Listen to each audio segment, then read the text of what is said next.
우리 다 같이 하나님을 경외하는 마음으로 오늘 우리에게 주신 하나님의 말씀 사도행전 21장 17절에서 16절 말씀을 함께 교독하도록 하겠습니다.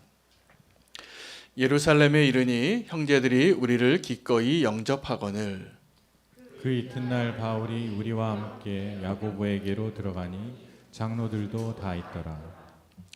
바울이 문안하고 하나님이 자기의 사역으로 말미암아 이방 가운데서 하신 일을 낱낱이 말하니 그들이 듣고 하나님께 영광을 돌리고 바울더러 이르되 형제여 그대도 보는 바에 유대인 중에 믿는 자 수만 명이 있으니 다 율법의 열성을 가진 자라.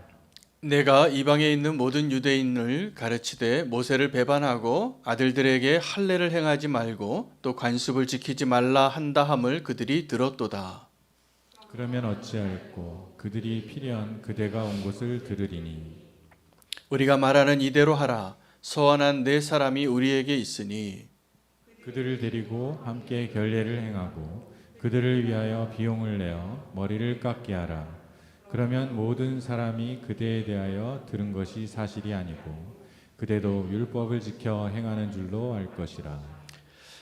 주를 믿는 이방인에게는 우리가 우상의 제물과 피와 목매어 죽인 것과 음행을 피할 것을 결의하고 편지하였느니라 하니 바울이 이 사람들을 데리고 이틀날 그들과 함께 결례를 행하고 성전에 들어가서 각 사람을 위하여 제사 드릴 때까지의 결례 기간이 만기된 것을 신고하니라.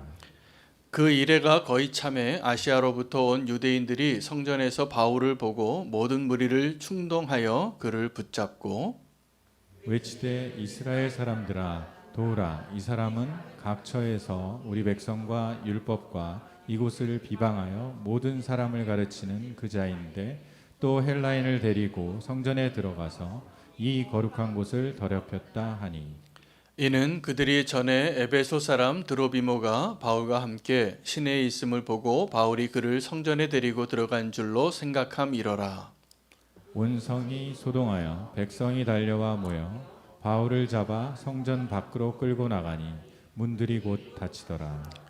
그들이 그를 죽이려 할 때 온 예루살렘이 소란하다는 소문이 군대의 천부장에게 들리매 그가 급히 군인들과 백부장들을 거느리고 달려 내려가니 그들이 천부장과 군인들을 보고 바울 치기를 그치는지라.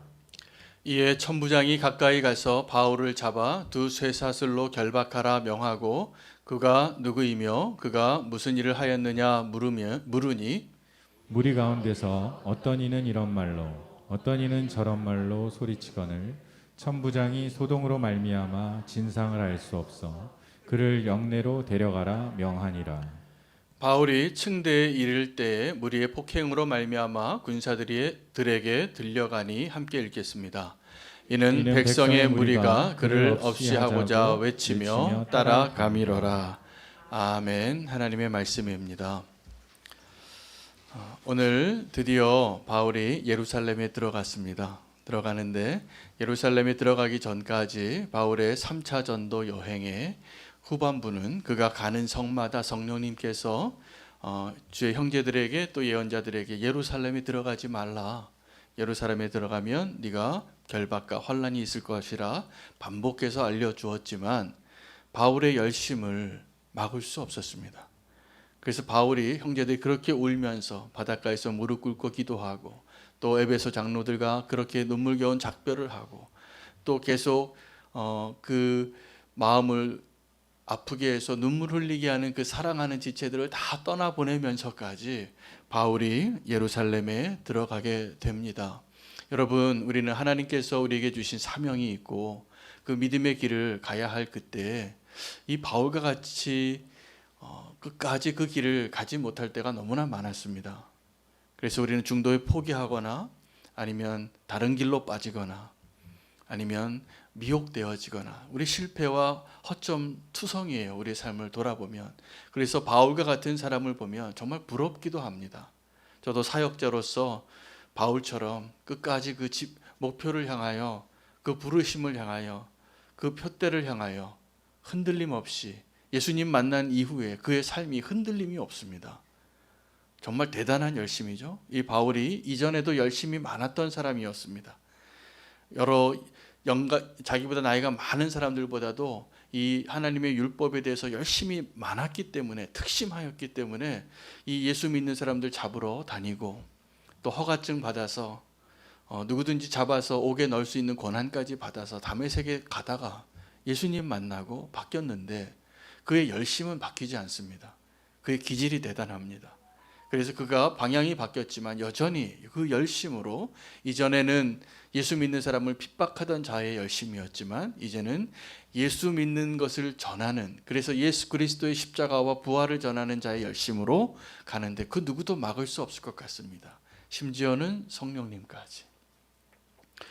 그 예루살렘에 도착해서 바울이 이제 순조로운 발걸음으로 예루살렘에 들어가면 붙잡히고 결박된다 그랬는데 사실은 그 일이 당장 나타나지 않았습니다. 형제들이 환영했고, 그리고 예루살렘 교회에 들어가서 그때 가장 영적인 지도자로 세워지고 인정받고 있었던 예수님의 동생 야고보와 만나서 교제하고, 그리고 그들에게 1차, 2차, 3차 전도 여행의 모든 그 선교 소식들을, 놀라운 하나님의 역사들을, 그 하나님의 복음 앞에 모든 이방인들이 무릎 꿇고 나와서 모든 아시아에 다 그 복음이 전해졌던 그 장대한 이야기들을 다 낱낱이 듣고 하나님께 영광을 올려드려요. 여기까지는 너무나 감사한 이야기였습니다. 그래서 이제 그 야고보를 비롯하여 예루살렘에 있는 교회 지도자들이 바울에게 권면합니다. 여기 우리에게 4명의 사람이 있으니까 네가 지금 이 율법을 지키는 자라는 것을 그들에게 좀 증명해 줄 필요가 있다. 그래야지 안전하다. 그렇게 이야기하고 7일 동안의 규례를, 돈을 내고 머리 깎고 서원하는 그 모든 규례를 다 마칠 때쯤에 유대인들이, 특별히 아시아에서 온 유대인들은 누구냐면 사실은 이 예루살렘에 원래 있던 유대인이 아니라 디아스포라 유대인이죠. 바울의 사역의 현장을 보았던 그들이 와서 충동합니다. 그리고 예루살렘이 다 한 사람 죽이려고 몰려들지만 하나님께서 천부장을 보내고 그를 살려냅니다. 거의 죽을 뻔했습니다. 이 예루살렘에 들어와서. 그러나 하나님 그를 살려주고 이제 바울이 자기의 간증을 하는 이야기가 이제 다음 본문으로 이어질 텐데, 여러분 오늘 그 예루살렘에 있는 유대인들을 말하면서 예루살렘 교회의 성도들이 이렇게 이야기합니다. 바울 당신 조심해야 합니다. 여기에 하나님의 율법에 열심히 있는 사람이 수만 명이 있는데 다 당신 하나 잡으려고 지금 하고 있다고. 여러분, 이 예루살렘에서 누가 만난 거냐면 하나님의 나라의 확장을 위해서 열심으로, 그 누구도 막을 수 없는 열정과 열심으로 살았던 바울과 율법에 목숨을 걸고 이전의 바울과 같은 사람들이 만난 거예요. 여러분, 그런데 바울이 어떻게 이 예루살렘에 그 고난과 핍박과 결박이 있을 거라는 것을 알면서도 여기에 이 발걸음을 중단하지 않을 수 있었을까가 궁금하지 않습니까? 왜냐하면 심지어는 성령님까지 맡고 예언자들까지도 그렇게 이야기하고 들어가지 말라고, 큰일 난다고. 여러분, 여기에 하나님의 열심이 있는 겁니다. 여러분, 우리가 나의 열심으로 하나님의 일을 할 때가 있습니다. 그런 사람들은 그 열심이 위험한 열심이 되어져요. 그러나 내 안에 하나님의 열심으로 그 일을 하게 되어지는 은혜를 경험하게 될 때 나도 행복하고 하나님도 기뻐하는 것입니다. 바울은 다른 사람들이 성령님께서 음성을 듣고 하신 말씀의 음성을 듣고 성령님께서 친히 말씀하시기도 하고, 바울이 예루살렘에 들어가면 이런 고난이 있을 거라고 이야기해 주지만 다른 사람은 듣지 못했던, 바울만 들었던 성령님의 메시지가 있는 거예요. 여러분, 여기 하나님의 열심이 있는 겁니다. 어떤 음성이었겠습니까? 두려워하지 말라. 네가 들어가면, 예루살렘에 들어가게 되면 고난이 있을 거지만, 네가 잡힐 것이고 네가 거의 죽게 되지만 두려워하지 말라. 내가 너와 함께 하리라. 이 음성을 들은 거죠. 여러분, 근데 이 바울이 하나님과 그 성령님과의 그 친밀함이 우리 수준이 아니기 때문에 진짜 하나님의 마음을 알고 그 길을 갈 수 있는 거예요.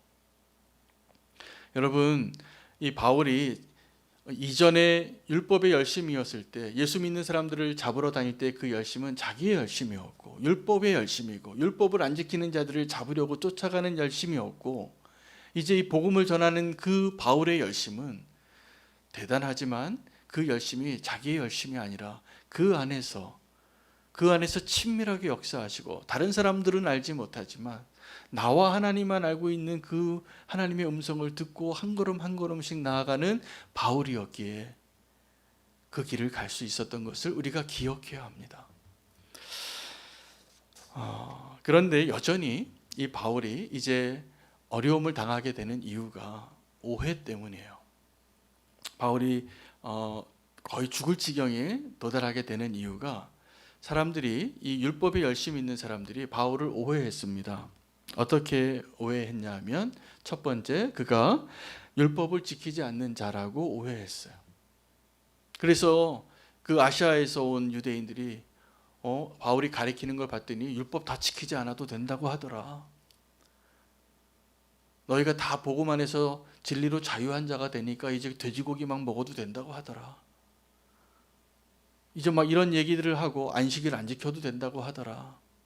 그거보다 더 중요한 그 무언가가 있기 때문에 그런 거 다 빼놓고 얘기했겠죠.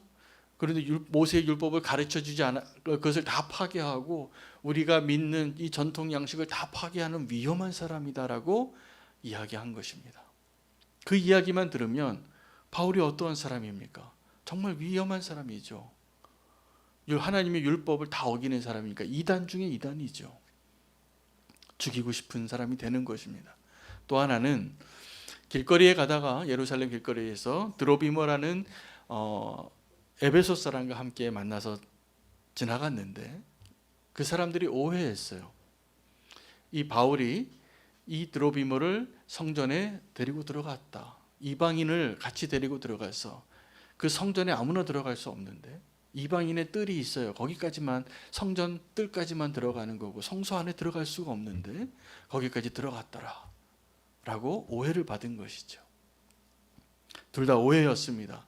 근데 그 오해 때문에 바울은 지금 생명이 위태롭게 거의 맞았습니다. 맞아서 거의 죽게 돼서 들것에 실려갔어요. 천부장이 데려갈 때만 해도 거의 맞아 죽을 뻔한 사람을 살려낸 것이죠.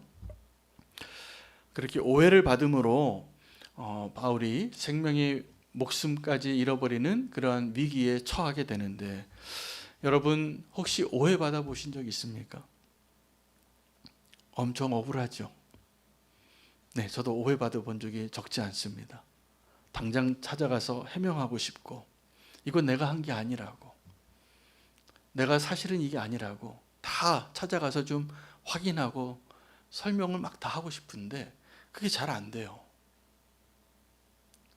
여러분, 우리가 살아가는 이 세상은 우리가 오해받기도 하고 또 우리가 오해를 하기도 합니다.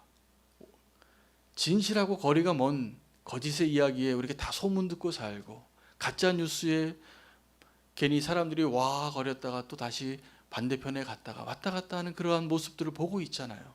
진짜 사실이 무엇인지 확인이 안 되고. 질문을 한번 드리고 싶습니다. 여러분, 오해를 받는 게 위험합니까? 아니면 오해를 하는 게 위험합니까? 네. 잘 생각해 보면 내가 오해를 받는 거는, 내가 조금 손해를 보고 내가 억울해도 주님이 사실을 알면, 그게 사실이 아니라면 우리는 내 양심이 떳떳할 수 있잖아요. 주님 앞에 내가 흔들리지 않고 설 수 있잖아요. 그건 안전한 거예요. 오해받는 것 때문에 마음 아파하지 마세요. 오해받는 것 때문에 우리의 삶이 망하지 않아요. 하나님이 계시니까. 오해받을 때는 도리어 할렐루야를 외치셔도 좋아요. 예수님도 오해받으셨고 바울도 오해받고 많은 하나님의 사람들이 다 오해받고 살았어요. 어쩌면 성도는 이 땅에서 오해받고 사는 게 당연한 존재예요. 지금도 교회에 대해서 사람들이 오해하는 게 있습니다. 연약함이 우리가 있지만 잘못한 것도 있고, 여전히 우리의 아픔이 있어요. 맞아요. 우리 완전하지 않고 우리 여전히 부족해요. 그러나 오해하고 있는 사람이 너무 점점 많아지는 거예요. 속상하더라고요.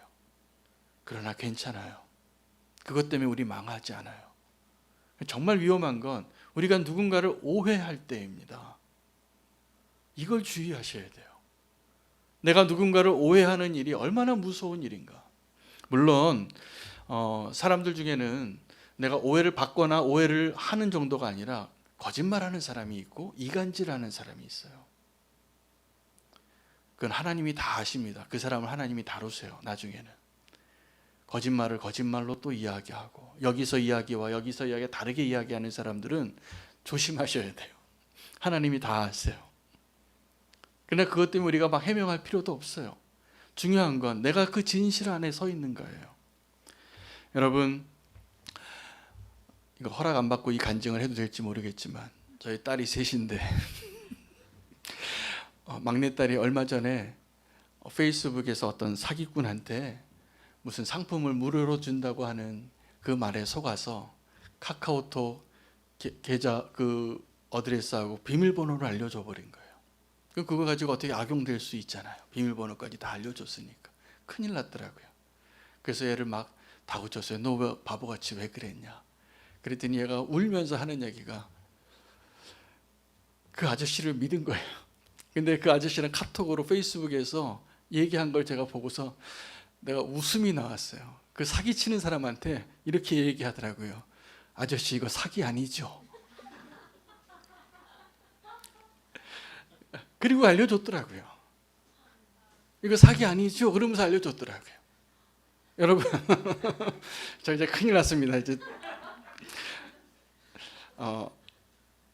용서해 줄 거라 믿고 우리가 영적인 유익을 위해서 여러분 우리가 누구 말이 더 믿음직해 보이는지 아십니까? 진실을 말하는 사람보다 거짓말을 말하는 사람이 더 진짜같이 들리는 세상이에요. 그래서 너무 남의 말을 많이 하는 사람은 좀 말수를 줄이시기를 축복합니다. 실수가 나와요. 실수가. 그리고 그것 때문에 의도치 않은 어려움들이 공동체 안에 생기기도 하는 거예요. 자, 그런데 우리가 어떤 말이 더 귀가 솔깃하냐면 거짓말에 더 솔깃하고요. 남 좋은 얘기하는 것보다 남 흉보는 얘기가 더 솔깃해요. 그러니까 오해받고 오해하는 일이 생기는 거예요. 저는 정말 기도합니다. 우리는 교회에 그런 일이 좀 안 생겼으면 좋겠어요. 성도들이 만나서 이야기하는데 좋은 얘기 하시는 거는 좋아요. 물론 사실만 얘기해야 됩니다. 그것도. 그러나 안 좋은 얘기는 사실은 내가 품고 가는 게 훨씬 지혜로운 거예요. 누구에게 단점이 보이고 잘못이 보여도 그 말이 돌고 거짓이 되고 오해가 생기고 아픔이 생기더라고요. 계속 그런 일들이 있었어요. 그리고 앞으로도 있을 거예요. 그러나 우리가 오늘 분명히 알아야 될 것은 내가 오해를 받는 것보다 오해를 하는 게 훨씬 위험한 일이라는 사실만 아시면 돼요.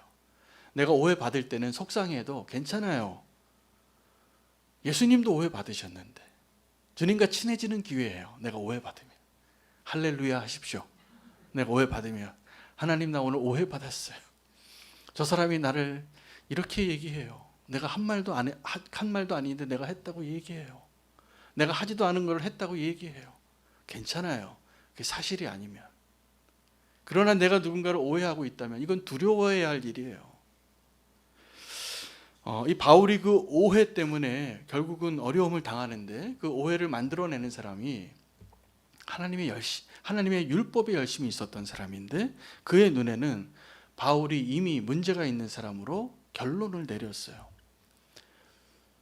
그리고 그들에게 열심히 있었기 때문에 바울을 죽이기까지 하려고 하는 자가 되는 것입니다. 그 동일한 사람들이 예수님을 죽였어요. 여러분 우리가 오해할 때 두 가지 이유 때문에 오해하는 것을 오늘 좀 꼭 아시길 바랍니다. 첫 번째는 자기 확신이에요. 이건 믿음이 아닙니다. 내가 믿기로 결정한 것뿐이에요. 나 저 사람 믿기로 했는데 저 사람이 믿어 보인 것도 아니고 내 믿음도 온전하지 않는데 내가 저 사람 믿기로 해요. 어떤 분들은 하나님도 이렇게 자기 확신으로 믿어요. 내 확신으로. 하나님을 모르는데, 하나님의 말씀에 대해서도 모르는데 내가 믿기로 한 사람들이 있어요. 이거 자기 확신이에요. 여러분, 그 자기 확신은 하나님을 오해합니다. 그래서 하나님을 다른 우상을 섬기는 것과 비슷하게 섬기는 거예요. 그래서 내가 확신해서 어떤 걸 기도를 하다가 응답됐다고 생각하고 이 병이 낫고 나에게 복을 주시고 내 문제가 잘 풀리면 하나님이 나를 이렇게 사랑하는구나. 만약에 그것이 그 사람이 믿는 방식이라면 그 사람에게 하나님이 고난도 유익해서 고난을 줄 때는 어떻게 생각할까요? 하나님이 날 버렸구나, 이렇게 생각하지 않겠습니까? 이게 자기 확신이에요.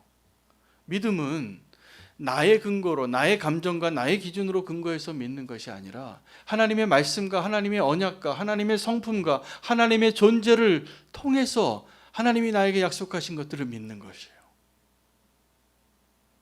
자기 확신과 믿음을 혼돈하지 아니하시기를 바랍니다. 자기 확신은 하나님을 오해하게 하고 자기 열심은 다른 사람을 오해하게 해요.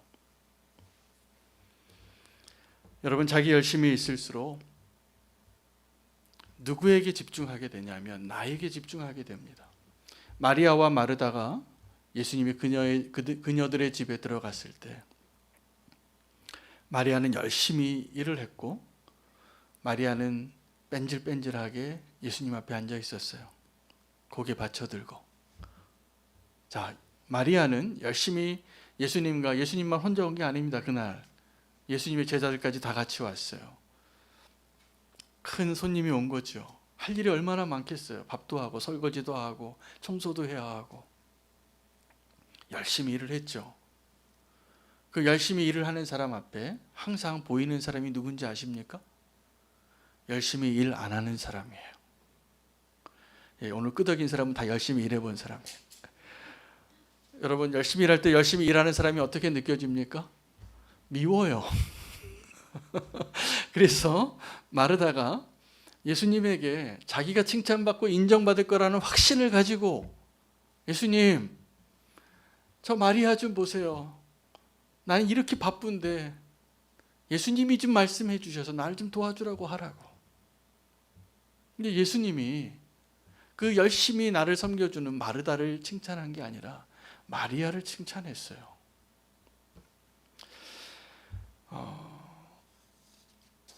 여러분, 율법과 은혜의 차이가 정확하게 이겁니다. 율법은 하나님의 율법인데 오늘도 그 율법의 열심인 사람과 하나님의 은혜의 열심인 사람이 만난 거거든요. 바울과 유대교 지도자들이. 여러분, 우리가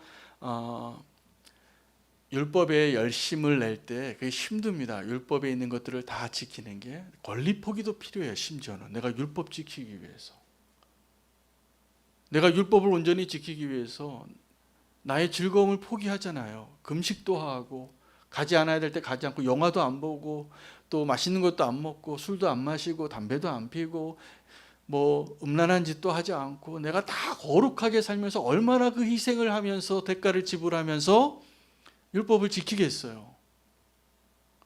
그 율법을 그렇게 지키는데 그 나의 열심이 그 율법을 지키는 데 있을 때 우리가 착각을 하더라고요. 이게 십자가의 길을 가는 걸로. 사실은 정반대인데. 하나님의 은혜는 하나님의 열심으로 하신 것을 내가 믿음으로 믿는 거예요. 이게 얼마나 큰 차이인지 아십니까? 율법은 나의 열심으로 내가 권리도 포기하고 어려운 일을 행하고 금식하고 즐거움도 다 내려놓고 주님을 위해서 거룩한 삶을 위해서 의로운 길을 위해서 열심을 내는 게 율법을 지키는 거예요. 그런데요, 힘들죠. 그 율법을 지키는 게. 그런데 그 율법을 지키는 게 즐거워요. 거기에 기쁨이 있어요. 어떤 기쁨인지 아십니까? 난 저 사람보다 의로워 보여요. 착각을 하는데 어떤 착각을 하는지 아십니까? 하나님이 나의 이런 의로운 모습을 기뻐하시는 것 같아요.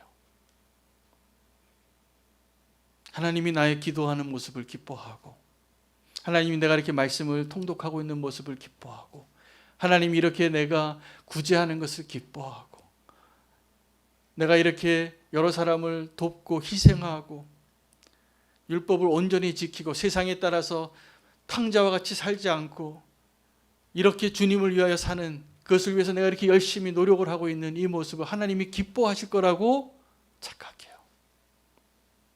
지금 그렇게 생각하는 분들 많을걸요? 하나님이 그걸 기뻐하는 게 아니에요. 하나님은 뭐라고 말씀하시냐면, 윤호야, 나는 네가 열심히 그 율법을 지키는 것 때문에 너를 기뻐하는 게 아니라 내가 너를 위하여 열심히 이룬 그것을 믿는 것을 내가 기뻐한다는 거예요. 여러분, 이 놀라운 차이를 꼭 기억하시기 바랍니다. 내가 율법을 지키는 일에 열심히 되면 그 율법을 지키고 그것에 열심을 내는 내 모습이 대견해요, 내 스스로가. 그래서 기쁘다니까요. 사실은 내가 그 대가를 지불하고 고통스럽게 나의 즐거움을 다 포기하고 그 일을 실천하고 있는데 내 스스로 너무 대견해요. 그게 무슨 말이냐 하면, 그렇게 지키지 않는 사람이 정죄함을 받고 있을 가능성이 높아요, 내 주변에서. 근데 하나님의 은혜는, 자 보세요, 우리가 율법을 지키면 지킬수록 하나님의 은혜가 점점 작아질 겁니다, 아마. 그러나 우리가 하나님의 은혜를 알면 알수록 다 용서할 수 있고 다 사랑할 수 있고 다 나눌 수 있는 자가 될 것입니다. 내가 한 게 없는데요. 이게 다 공짜였는데, 이게 나의 공로가 전혀 아니었는데, 다 하나님의 공로인데 내가 뭘 자랑하겠어요? 무슨 염치로? 하나님의 은혜를 더 많이 경험할 수 있는 건 뭐냐면, 내가 그럴 자격이 없는 죄인이었다는 게 분명할수록 하나님의 은혜는 더 분명해지는 거예요. 사람들이 헷갈려요. 내가 의로운 삶을 살수록. 그래서 십자가를 모르는 거예요. 지금 이 율법에 열심히 했던 사람들은 십자가의 반대편에 있으면서 자기 스스로는 십자가를 지키고 하나님의 뜻에 합당하고 하나님이 기뻐하시는 자라고 생각했을 것입니다. 오늘 이 자리에도 그런 분이 계세요. 착각하는 겁니다. 오해하시는 거예요. 하나님을 오해하고 다른 사람을 오해합니다.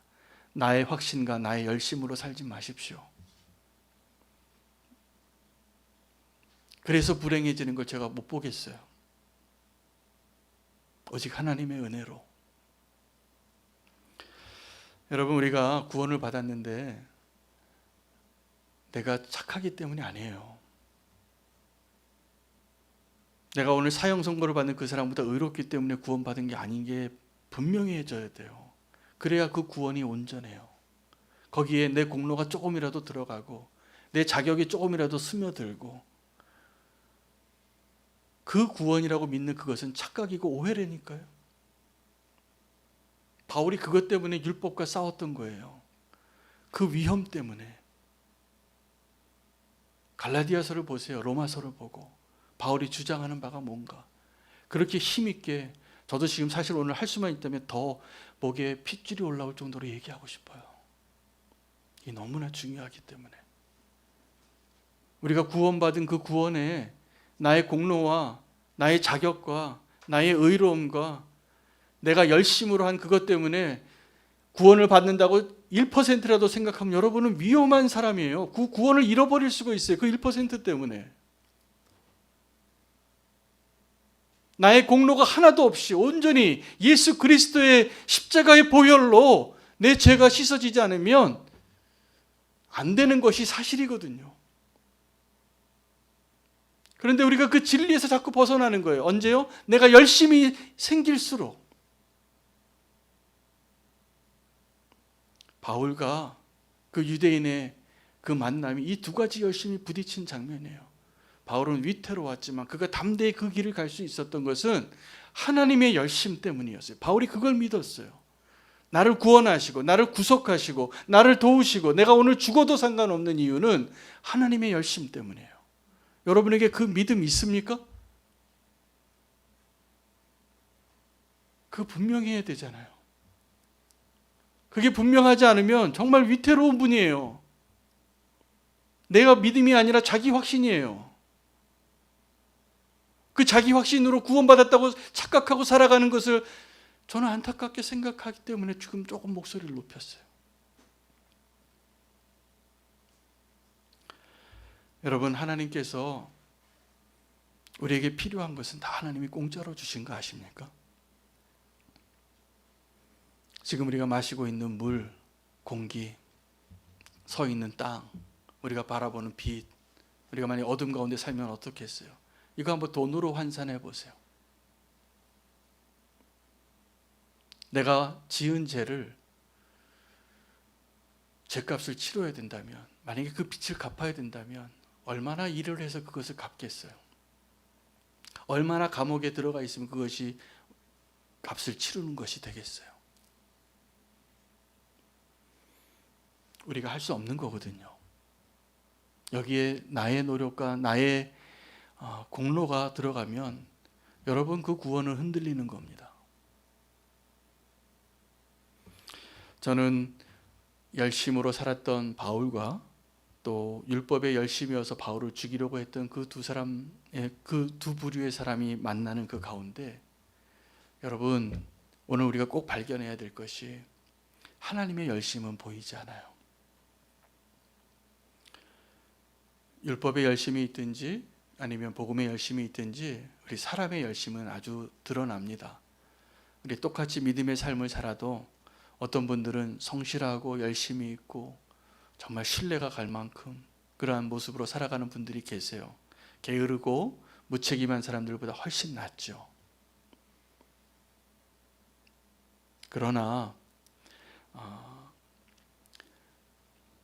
사람의 열심은 드러나지만 하나님의 열심은 잘 보이지 않아요. 오늘 우리가 정말 하나님이 주시는 은혜로 눈이 열려서 발견하고 우리가 그 결론으로 나아가야 할 것이 하나 있다면 하나님의 열심을 발견하는 겁니다.